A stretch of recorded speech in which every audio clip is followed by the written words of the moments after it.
Hello, Tom Stapleton here with the greatest person in Wakefield to my right, Betsy Sheeran, Town Clerk. And let me tell you, this woman is good. She's good. I didn't think she's that good, but she's really good. And don't forget, she was, as they called them, selectman back then there too, and we miss her. And at least I do. So we're really glad that you're still around. Thanks. And that you're at the town clerk's office there. And speaking of town clerks, we really need to get going on the town meeting because that's coming up soon, isn't it? Yes, it is, November 18th. November 18th. Last Monday night, the town councilors voted to set the town meeting for Monday, November 18th at 7 o'clock at the Galvin Middle School. And I'll be putting it in the paper and on the website, but the last day to register to vote in order to vote at town meeting is the last week in October. I believe it's October 25th. And town hall hours will be open later for people because that's a Friday. I have to verify the date with the Secretary of State's office. But anyway, I'll be putting that all out there for those people that have not registered to vote, which has been very slow this summer, actually. Newly registered voters, very slow. And I'll get into encouraging that, timing is everything as we get closer to the end of the year with all the elections that we have next year in 2020. That's how many do we have? We have 4 scheduled and we could have 6. Oh boy. Wow. Could have 6. We had a busy year. Yeah. Oh, it'll be a year to remember, let me just tell you. 6, possibly 6. Possibly That's 6 right. because vacancies have the domino effect. Yeah. And if State Representative Broder is successful in his bid for the mayor's position in Melrose, that will open up a state rep's seat, which affects only precincts 4, 5, and 6 here in Wakefield, 1 ward in Malden, and then all of Melrose. And just even, I'm trying to anticipate if we have to do it. And I called the Secretary of State's office and said, gee, if I have to have a special primary and a special election for that seat, if Mr. Broder is successful, and there are 5 people running, and I don't know how that's going to turn out. That's next Tuesday, actually. The top 2 people out of the 5 will then go head-to-head on November 5th and winner take all. But we have an election on March 3rd. We have the town election at the end of April. And I was hoping that I could combine those 2, and they didn't seem to think that was a good idea. And they said, no, they might be in between. So we could have 4 elections before May 1st. We could. Yeah. But that being said, it'll start off, it's pretty, our work is pretty basic. We're catching up with, we're caught up with every single thing. And we average maybe 3 new registered voters a week. That hasn't been heavy at all. We're catching up on dogs that weren't old enough to be registered. We contact those people once the dogs are 6 months old. And keeping up with, we do Board of Appeals postings and postings for meetings and keeping up with the paperwork on anything that goes before the zoning board that we take over after it's approved, with or without conditions, naturally. And we're keeping up on a daily basis people that are registering to vote through the Registry of Motor Vehicles. And I would say a good 65 to 70% of them are already registered to vote. Okay. They're already registered, but they check the box and we have to verify it, It's a little bit time consuming, but we're keeping up on everything to date. Thank God, because I don't like anything lingering. And I've said it many, many times, I have the best staff anyone could ever ask for. Rosemary Morgan and then Denise Oates. They're fantastic. And we just get everything done and have a few laughs while doing it. Now, on town meeting, the articles, they haven't really been formulated yet, right? No. I've taken one in that had the requisite number of signatures. Okay. Signatures have been verified. I did it the day it came in. The warrant was opened on, and it will close on, I believe it's October 10th. If the 10th is a Thursday, it closes on the 10th, and I believe the 10th is a Thursday. And the town council will close the warrant then, and then, will be ready to go on November 18th. Yeah. Yeah. I don't know what kind of town meeting it's going to be. I don't know if it's going to be really busy, a lot of articles. So Well, this is it. We'll see. And as I said, they've got approximately 2 months. Yeah. 1 month until the warrant closes. Yeah. And people usually have in mind what they're interested in. Mm. We're also bracing ourselves. 10 petitions were okayed by the state that will be on the 2020 ballot. Uh-huh.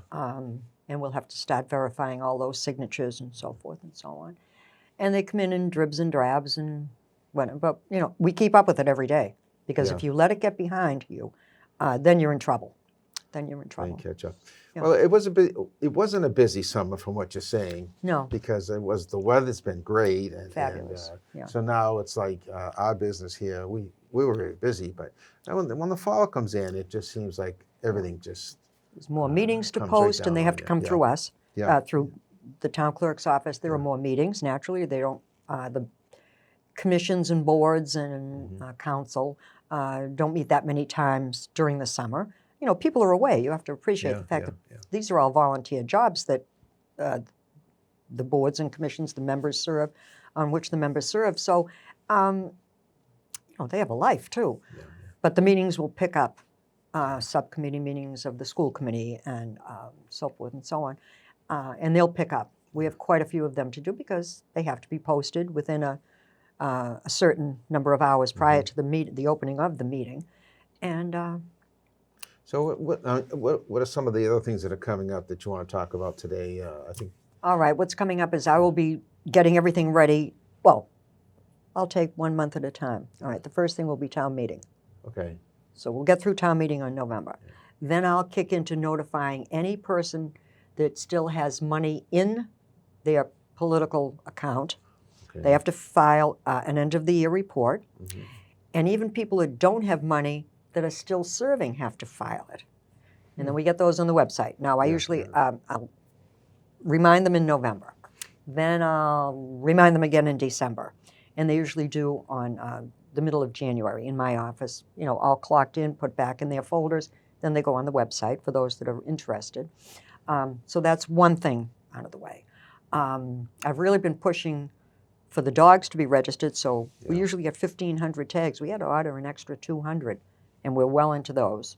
That will kick in again in January. So December, from now until December, it's going to be just keep up with everything every single day and prepare for the worst, which will be 2020, as far as time, work goes. I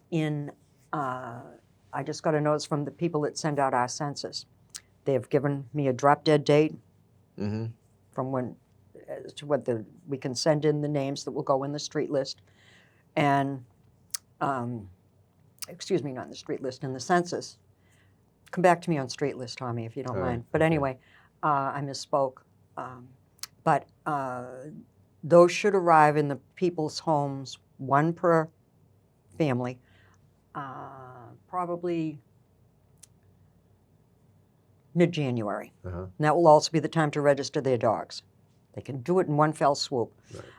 And I already have the dog tags all ready for 2020. I ordered them. They're just waiting to restart. So the census will be January. Then in the meantime, we have to get ready for early voting in February prior to the March 3rd presidential preference election. Oh, boy. All right, so that's March 3rd. Early voting is going to be February 24th, 25th, 26th, 27th, 28th. 5 days, Monday through Friday. I have already sent in a request because town hall hours and the office hours are 8 in the morning till 4:30 on Monday, Tuesday, and Wednesday. Then 8 in the morning until 7 at night on Thursdays. And then 8 until 12:30 on Fridays. I'm going to see if we can be open from 7 in the morning until 8 o'clock at night, those 5 days. Oh, yeah. Straight through. Yeah. Now, you may ask why. My big thing is to make it, and I was with a group of town clerks yesterday at a meeting, and a lot of them don't like early voting. I love it. Is it a lot of work? Absolutely. Is it extra work, especially when census forms are coming in, dogs are being registered, and every other darn thing that we do is going on? But my philosophy is It's not a matter of how busy we are or how much work we have to do. We're there to serve the public, and I want to make voting as easy and as accessible during early voting as I possibly can. So I came up with these 7 in the morning, which would be the polling hours on the 3rd anyway, on any election day, till 8 o'clock at night, and we can get a lot done then. If people come in, and it's in February, come in, be done with it, and go. Because, go ahead. Yeah, I'm interrupting you because last year you had early voting. Yes. And you told, well, I remember, it was the great, you had a ton of people come in. I loved it. We have 18,000 plus registered voters at that time in Wakefield. Yeah. And we did 6,400 voters. There you go. Imagine that. I did imagine it. And that was for the presidential in 2016. Yeah, First time early voting had been allowed in the state. I loved every minute of it. We were shell-shocked afterwards, and we had to work that weekend when it was over. The next time I had early voting, I extended it and opened it on the middle weekend, 10 days. And I opened it on that Saturday. Yeah. And I threw Sunday in as well, from 11 to 2. And we had people come in. I want to make it as accessible and as convenient for the voter. I've said it 100 times. Voting is a right, but in my opinion, it's also a privilege. And get out there, cast your vote, and then let the chips fall where they may. Yeah. You know, but 2020 is going to be very, very busy. I wanted to just jump back into the town street list. That's available. And we have it at the office. It's also online. But we have it at the office for $20, and it's a beautiful picture of Crystal Lake that Joyce Wood did. She's a photographer here in town. And I had asked her if she would be kind enough to give us a picture, and she did, and I think it's beautiful, of Crystal Lake. I just wanted to mention that we do have the street list. But getting back to 2020, also, I have to step back a week or so. I think for the past 2 weeks, maybe 3 weeks, the town Democratic Committee and the town Republican Committee every 4 years elects a maximum of 35 full members, elected members. So they have all of the paperwork. They'll get that back to me, hopefully before November 1st. Those names will be on the ballot as well. And those people will be elected for 4 years that belong to those particular political committees. So that's taken care of, and that's every 4 years. So we have the elections March 3rd, our town election at the end of April, the primary on September 15th, and then the general, the presidential, on November 5th. And I'm hoping that the state will again allow early voting, and they won't allow it for the town election, that they won't. But as far as they've already only given us 4 to 5 days for the March election, but I hope they open it up in September, and I'll work weekends as well in between. If they give me 5 days and 5 days, I'll chime in right here. They won't let you add on the ends, but I can, and they allowed it last time to jump in on the middle. So I'm hoping that will alleviate a lot of the issues. Not that we have many, we really don't, but if I can make it easier for the people, that's why we're there. We're there to serve the public. I truly believe that.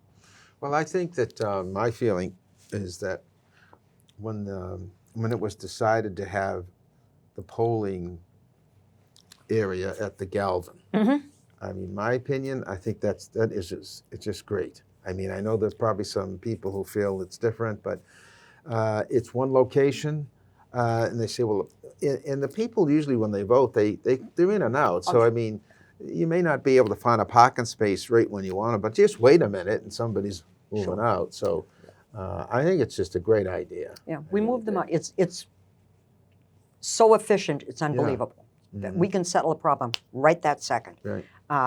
And people are moving in and out. And as I've said to you before, people will wait in line, drive around Marketplace, they'll drive around Peabody Shopping Center, the North Shore Shopping Center, or the Burlington Mall forever to find a parking spot, or at a restaurant or something. Yeah.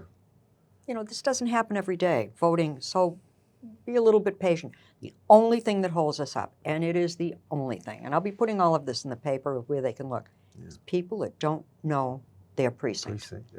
That's what holds everything up. And the only ones I can really get rid of very quickly, I'll say, anybody that voted at the Most Blessed Sacrament Church Hall, get right in, your precinct 4. The others were double precincts. They knew where they voted, but they didn't know whether they were 2 and 3 at the 3 Cs, 5 and 6 at the West Side Social Club, or 1 and 7 at the Masonic Temple. So that's the only thing that really holds us up, or the people that think that because they moved to Wakefield from another municipality, another state, whatever, municipality within the state or out of state, and they've changed their address with the post office, has nothing to do, nothing to do with registering to vote. They don't get it. And they can't vote there.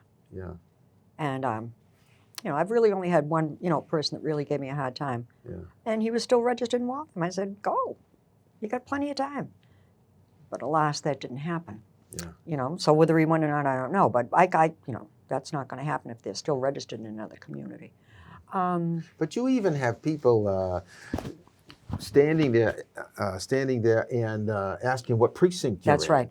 And That's right. A lot of people know where they are, but Right. a lot of people don't too. But Right. I mean, so you walk in, and I was in there, and I said, "What precinct you?" I told them my precinct. And said, "Okay, there's it over there." Yeah. And that moves the line over. People are into it. Yeah, yeah. And now, presidential is different. There are some people that only vote every 4 years. Yeah. I understand that. But the frequent flyers that come in and vote in every election, now they know, just go right to your They know precinct. where to go. Yeah. And I have somebody outside that's got the Yeah. information there. And if you don't know what precinct you're in, we can tell you in a heartbeat. Now, if your name isn't listed, now we have a little bit of a problem. That's when I get on the phone, we get to the state, we verify everything in the state computer. Yeah. Also, if people, and I say this every year, if people do not return the census for 2 consecutive years, all right, the state makes them inactive. I don't. Yeah. We take the slings and arrows about it, but they're inactive. Now, are they allowed to vote? They get, I won't even get into the type of ballot they get, but whatever. Just return the census. It's that easy. You can drop it in the mail. You can drop it off in person. You can leave it in the mailbox outside if town hall is closed. Not the regular mailbox. There's a mailbox at the back door. I should have been very specific about that. At the back door, you can put your water bills and your sewer bill, whatever, and your real estate. And we get it the next day, and you're good to go. And then there's no issue, So, but getting back to early voting, I love early voting. Now, I went and met with 32 town clerks in this area. And half of them like it, half of them don't like it. It's all in how you deal with it. Yeah. So we go with that. But I love early voting. I think it's great. But speaking of that meeting that I attended, we had a guest speaker from Maine, the Pine Tree State, great state of Maine. And she spoke, lovely girl, she spoke about ranked choice voting and how they did it in Maine. Yeah. And the issues that they had, the pros and cons, with ranked choice voting. And there were many questions that came up, and a lot of the clerks are just shell-shocked about it. I'm thinking, oh, my Lord. Because the people that are going to vote for it, and this is what irritates the heck out of me, the people that will vote for it, or not, whatever, but if it passes and if people voted for it, guaranteed they have no conception of what it's all about. The deep, down into the weeds, and have nothing to do with executing it. That's on the town clerks. Mm-hmm. And I'll tell you, we can verify an election. We get the unofficial results that night. We verify the election within 24 hours. So the election is on a Tuesday. By Friday, the state has it. Yeah. Up in Maine, they had an issue with ranked choice voting. And I think she said their election was November 5th of whatever year, last year. And the election wasn't official until December 28th. I thought, oh, dear Lord, Wow. And it's there's a lot to it, and people don't realize it. Yeah. And there'll be a lot of confusion. There'll be a lot of questions, and you can only put out just so much information on how to do it. You rank the people in the order in which you'd like to see them come in. I'm just going to give it to you in a nutshell. Yeah. So we did a pretend ballot yesterday, and then I asked some questions about it, and I said, "This is really something it's got to be tweaked if they're going to do it. It has to be." Or the people are going to have to understand that you're not going to have an official election result, maybe. Probably not within 24 hours, I can tell you that. Instead, ranked choice voting as opposed to plurality voting. I guess that's what it comes down to. So it will be an interesting 2020, I will tell you that right now. Well, you did certainly have your work cut out for you. Absolutely. I know you guys are gearing up for it. You can see the huge wave in front of you that's coming. That's it, and we're trying to get everything ready. Yeah. Now, on January 2nd, any of the people that are interested in running for any of the boards in town will be able to pull papers for the town election. We have all those packets ready to go. Ready to go. Just waiting for the people to come in and get them out. So we won't have to be running them off as people come. Not that we ever did that, but we've got everything done for that. We're so ahead of whatever we could possibly do. And I feel very good about that. Yeah. You know, and it makes life a lot easier because you never know when there's going to be an emergency. You know, you just don't know.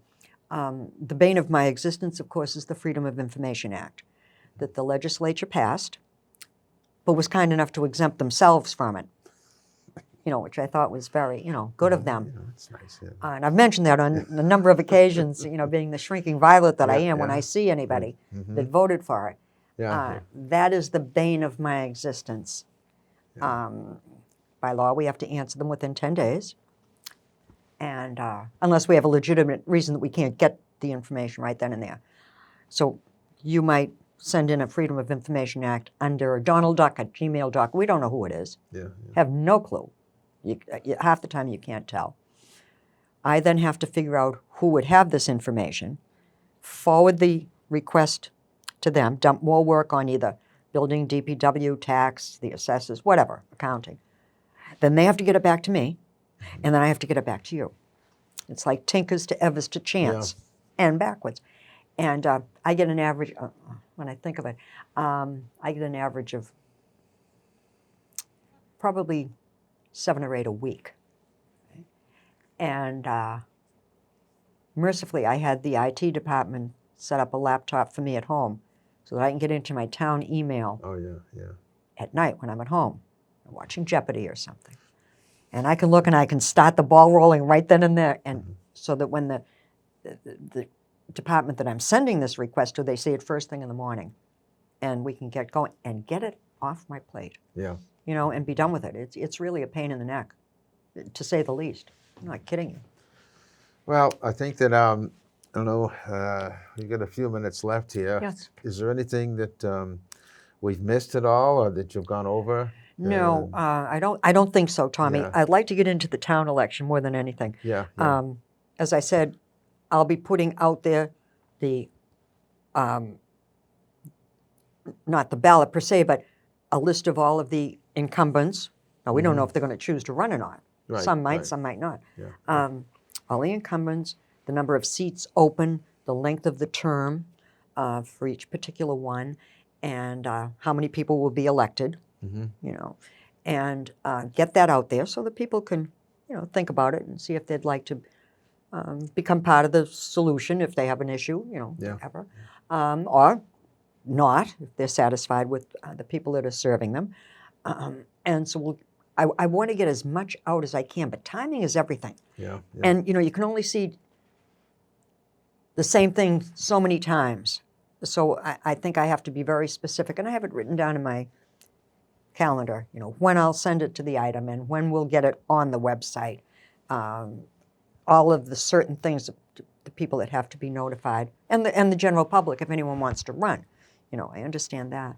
And but it's good to have everything in place. You can sleep easily about that, because as I say, there could always be an issue that comes up. You don't realize it, and you have to deal with it. And you have to deal with it right then and there. And some things have to be put aside. So other than that, I don't think there's one thing that's backed up right now in this office, even as we speak. And it's got to be close to noontime on a Friday. So at close of business today at 12:30. That's right, too. You're out. Yeah, at close of business today, everything should be done. Table cleared. I'll check on things coming in the weekend, through the website. freedom of information. Other than that, and then bang, we'll start afresh on Monday morning, as we do every day, every morning. At close of business, just about every single thing is done every day when we close the office. But one of the things, I just thought of this. Getting the new licenses is driving people crazy. Okay. We've done a land office business on birth certificates and marriage certificates. Birth certificates especially, and people don't realize the only way that we have a birth certificate, there's two places the birth certificate is held. The municipality in which the child was born, and the municipality, if it's different, in which the parents were living when they took the bundle of joy home from the hospital. Yeah. Mm-hmm. Or maybe they moved a month later. So the child only knew that they lived in Reading. Well, no, your parents were living in Wakefield. Reading won't have it, that type of thing. Mm-hmm. So a lot of people call it, no, absolutely, I went to school in Wakefield. Doesn't mean a thing.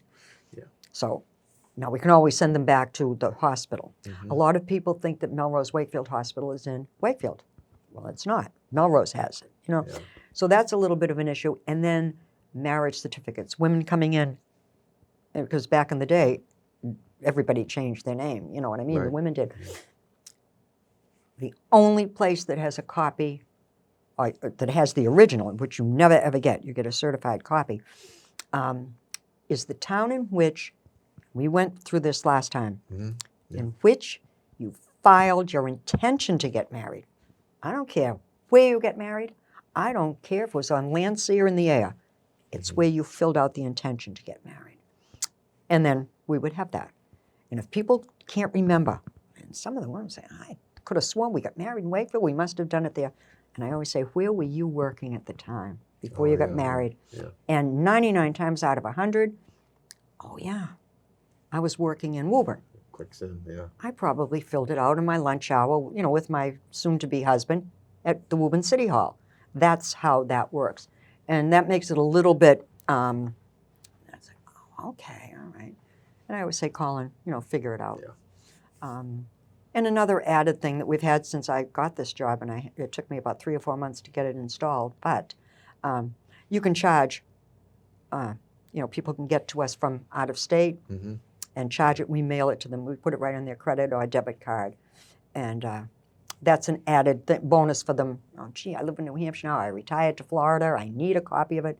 No problem. Yeah. Give us your card number. Send it through.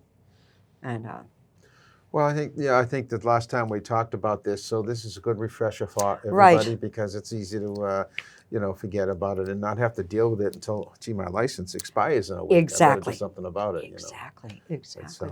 so we're going to have to kind of stop there. Yes. I know we're on a roll, but Yes. As time's always. running out. It is. It So happens. have to wait till the next time. Yeah. So I wish you the best and everything, Oh, and take care. And I thank you, Tommy, and your staff, Yeah. which is always so welcoming and very pleasant. And Yeah, we love to do outside shoots. I know you do. Wonderful. I know you do. I know And, you do. They've worked out pretty well. Yeah, yeah. Well, thank you so much for Okay. having me, Very good. and I hope to see you again soon. All right, very good. Maybe sometime in October, Okay, just before we get moving. November, all right, while sounds it's great. slow. Yeah. Thanks Okay. so much. Okay, It's always a pleasure. Bye, Betsy. Yeah, thank you.